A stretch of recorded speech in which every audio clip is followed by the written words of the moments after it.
अहोई अष्टमी की व्रत कथा। प्राचीन समय में एक साहूकार था जिसके 7 बेटे और 7 बहुएं थीं। साहूकार की एक बेटी भी थी जो दीपावली में ससुराल से मायके आई थी।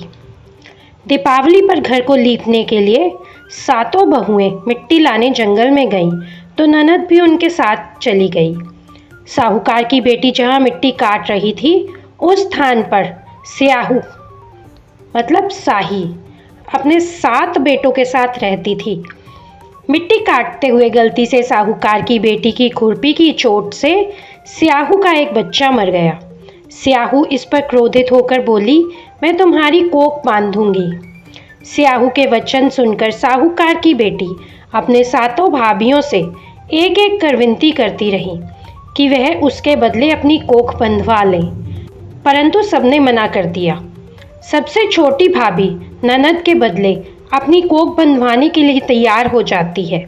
इसके बाद छोटी भाभी के जो भी बच्चा होता वे 7वें दिन मर जाता। 7 पुत्रों की इस प्रकार मृत्यु होने के बाद उसने पंडित को बुलाकर इसका कारण पूछा। पंडित ने सुरही गाय की सेवा करने की सलाह दी। सुरही गाय सेवा से प्रसन्न होकर उसे स्याहू के पास ले गई। रास्ते में थक जाने पर दोनों आराम करने लगते हैं। अचानक साहूकार की छोटी बहू की नज़र एक ओर जाती है। वह देखती है कि एक सांप गरुड़ पंखनी के बच्चे को डसने जा रहा है। वह सांप को मार देती है। इतने में गरुड़ पंखनी वहां आ जाती है और खून बिखरा हुआ देखकर यह सोचने लगती है छोटी बहू ने उसके बच्चे को मार डाला, तो वह छोटी बहू को अपनी चोंच से मारने लगती है। छोटी बहू इस पर कहती है कि उसने तो उसके बच्चों की जान बचाई है। गरुड़ पंखनी इस पर खुश होती है और छोटी बहू से कहती है, तू कोई भी वरदान मांग। तो वह उसे कहती है कि मुझे और सुरही गाय दोनों को स्याहू माता के पास पहुंचा दो, अपने ऊपर बिठा 7 समुंदर पार स्याहू माता के पास पहुंचा देती है। वहाँ स्याहू छोटी बहू की सेवा से प्रसन्न होकर उसे 7 पुत्र और 7 बहू होने का आशीर्वाद देती है। स्याहू के आशीर्वाद से छोटी बहू का घर पुत्र और पुत्र वधुओं से हरा भरा हो जाता है।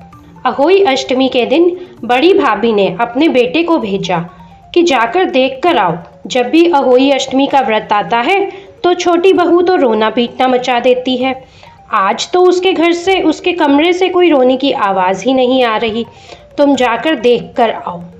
जब वह बालक वहाँ पहुँचता है और जाकर देखता है कि वहाँ उसकी चाची के 7 बेटे और 7 बहुएं हैं और जाकर अपनी माँ को बताता है।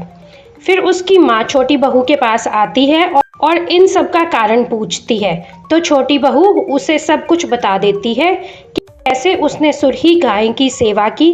फिर सुरही गाय उसे स्याहू माता के पास ले गई। स्याहू माता की कृपा से उसकी बंधी हुई कोख खुल गई और उसे 7 पुत्र और 7 बहुओं का स्याहू माता ने आशीर्वाद दिया।